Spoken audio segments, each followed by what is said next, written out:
As we prepare for the AP exam, I want to talk specifically about a type of problem that you are almost guaranteed to see as one of your 6 open response items on your exam. And this is what I call a table problem for the reason that you're going to see a table. They're not going to give you an equation. They're just going to give you a selected set of values. In this case, they're going to give us 5 values that stand for Johanna's velocity at certain times over this time period.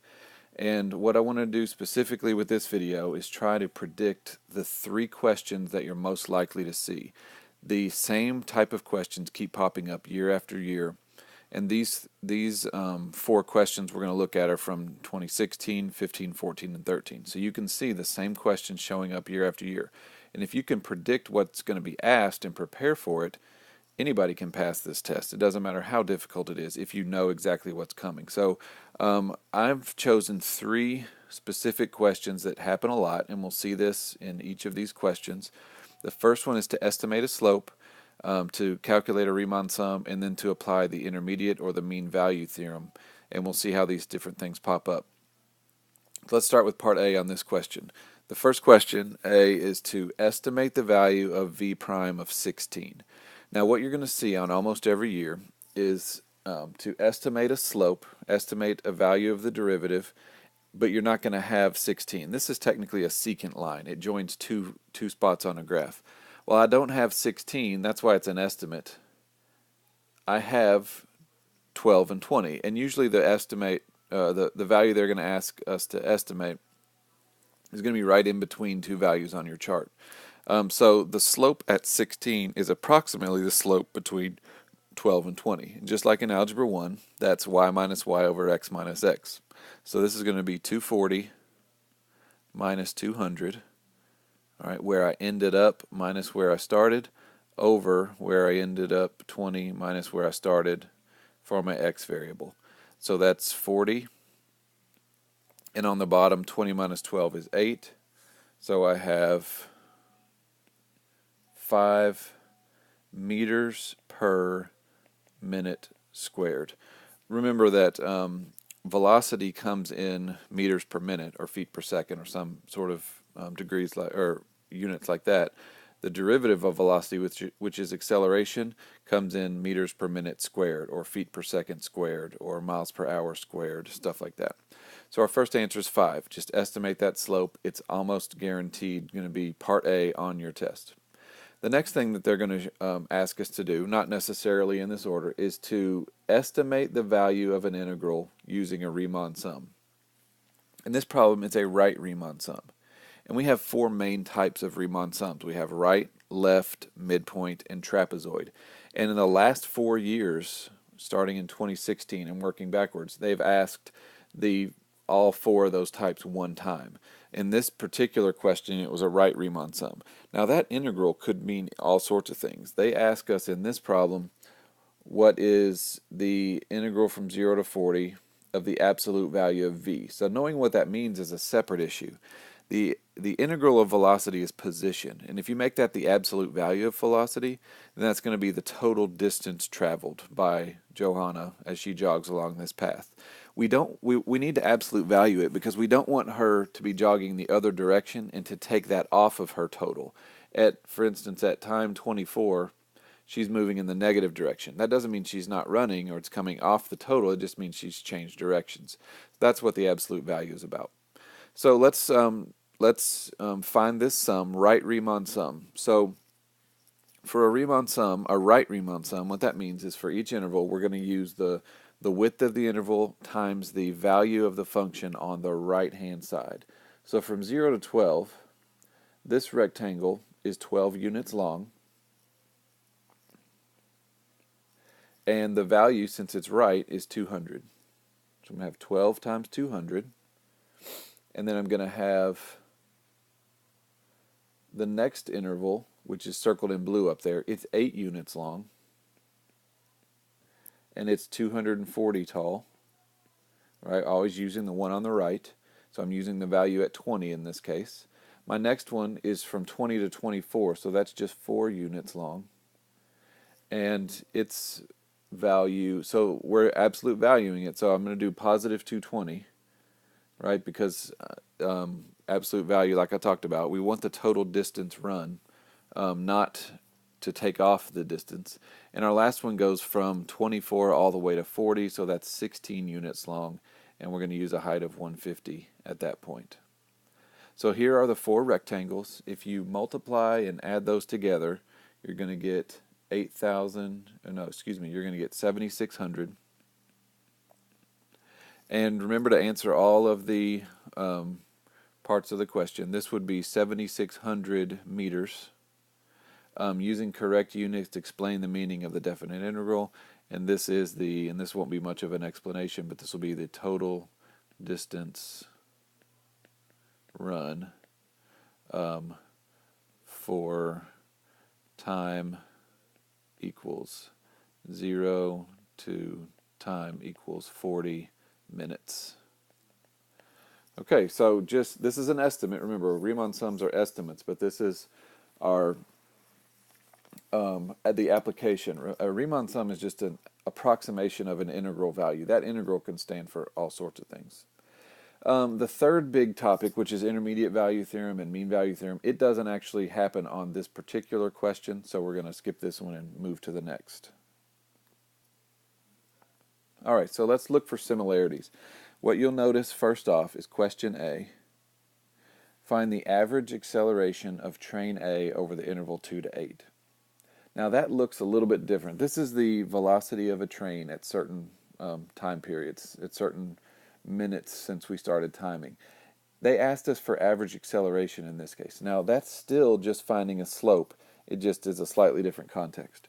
We are given velocity, v, and we're asked for average acceleration. If you remember average rate of change, this is that thing that it's so tempting to have to try to calculate a derivative because you're looking at velocity and you're being asked about acceleration. But I always use the example for average speed. If it takes me 10 hours to drive 500 miles to Florida, then I went an average of 50 miles per hour. That doesn't mean I went 50 the whole way, but the only thing that matters is how long it took me to get there and how long I went. The only thing that matters is where I ended up and where I started. So that's the same with this, given these values of velocity and asked about acceleration. All I'm asking you is the average acceleration from 2 to 8, which is the derivative of velocity, but the average value, the average rate of change, is just the slope between 2 and 8. So at 8, I'm at negative 120, and at 2, I was at 100, and then that's between 8 and 2. So if I subtract these values, on the top, negative 120 minus 100 is negative 220. The bottom is 6. That's negative 110 over 3. And that's in meters per minute squared. Again, those are the units for acceleration. But remember, average rate of change, I'm just calculating a slope. There's no function to take the derivative of, so obviously I can't take the derivative. But average rate of change is just the slope. Usually it looks like that last question. It'll just say approximate v prime of a certain number, and you just calculate the slope. This is just a slightly adjusted way to ask us to approximate a slope. All right, so do the data in the table support the conclusion that train A's velocity is negative 100 at some time between 5 and 8, and give a reason for your answer. So I'll answer B down here at the bottom. This is a classic example of how they ask us to apply the intermediate value theorem and the mean value theorem. This was item number 3 on our big 3 list of things they ask year to year. And don't overthink this one. Look at 5 to 8 right here on our table.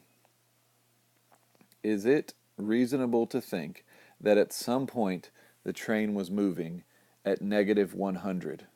If at 5 it's going 40 and 8 it's going negative 120, then obviously at some point it had to be negative 100. Now that's not how we're going to answer it because that's not quite technical enough, but let's put that into some a little bit more mathematical terms.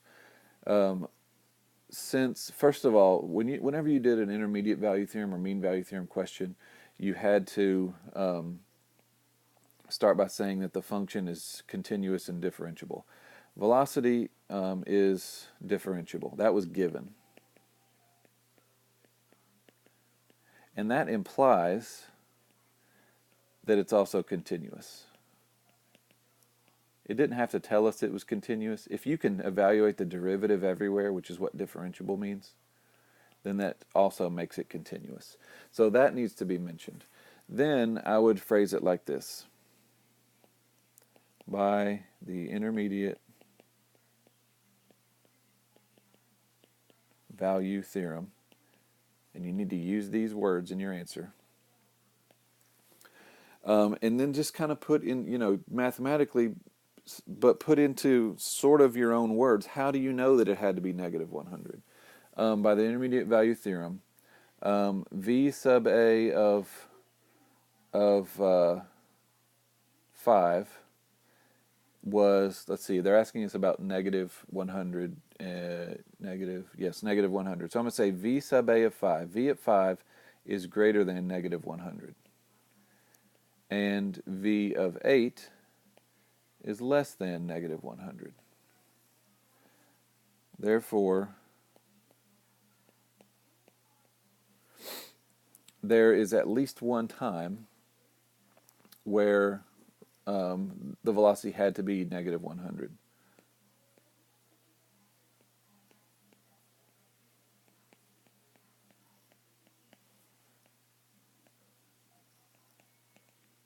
And I'm going to say there was at least one time between 5 and 8. There's at least one time between 5 and 8 when V sub A of t equals negative 100. So, long story short, you can't go from above negative 100 to below negative 100 without at some point being negative 100. And that's the intermediate value theorem. So try to make it, you don't want to, you want to make it, obviously it's going to be in your own words. You're going to have to write it in words you understand, but you want to make it as mathematical as possible. You don't just want to say, we went from above negative 110 to below 100, so therefore it had to be, like, we went from, everybody knows what you mean, but you need to make it a little bit more mathematical, as in use inequalities like these when you can. Just make it a little more official sounding to get all your max possible points. And so that covered all of our big three topics. I want to just quickly now go through and show how these topics keep popping up year to year. So let's look here. Next question, C, use a trapezoidal sum. Okay, so, and it's not one that's going to give you the total distance traveled like it was on the last question. This one's going to give the position of train A. So that integral is used to find the position, but the integral is estimated with the trapezoidal sum. So we've got estimating slope, Riemann sums, and intermediate value theorem or mean value theorem, grouping those together. Let's look at the next couple, but just quickly point out how these questions keep showing up again. All right, so here's the next one. Our big three. Estimate a slope, R prime, right there. Make sure you use your units like it says. Question B, left Riemann sum. All right, just like we predicted.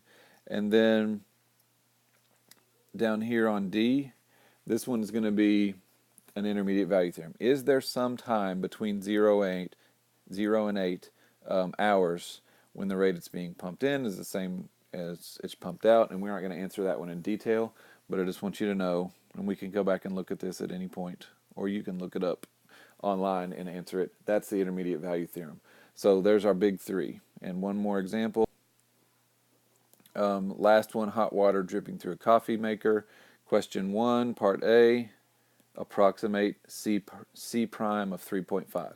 So I've got 3 and 4 in my table. The slope between 3 and 4 is my best approximation of the slope at 3.5.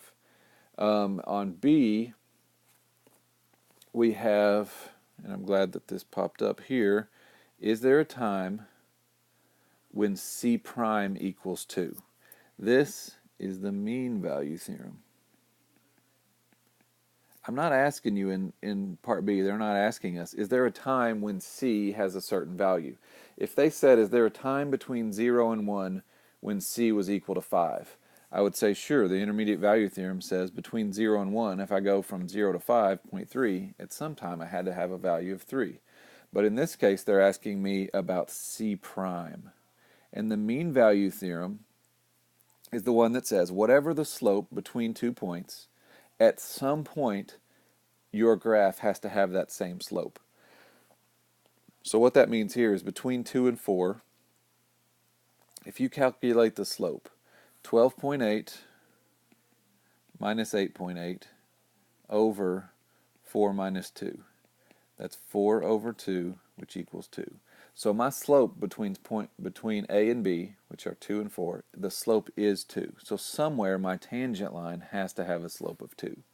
So that we would explain in a little bit more detail, but say, again, it's differentiable, so I'm going to say it's differentiable, therefore it's continuous, and since the slope between 2 and 4 is 2, somewhere C prime is equal to 2.